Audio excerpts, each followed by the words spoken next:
Если вас одолел сильный кашель, предлагаю вашему вниманию бабушкин метод. В молоке мы отвариваем луковицу и наливаем молоко в стакан. В каждый стаканчик мы добавляем на кончике ножа чайную соду и выпиваем перед сном.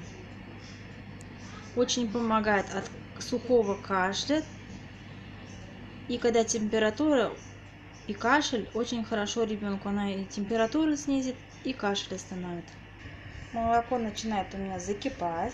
Луковицу провариваем минут 5. Луковица отдала все фитонциды свои в молоко. И теперь мы в молочко добавляем на кончике ложки чайную соду. Хорошо перемешиваем. Сода дает нам щелочной эффект.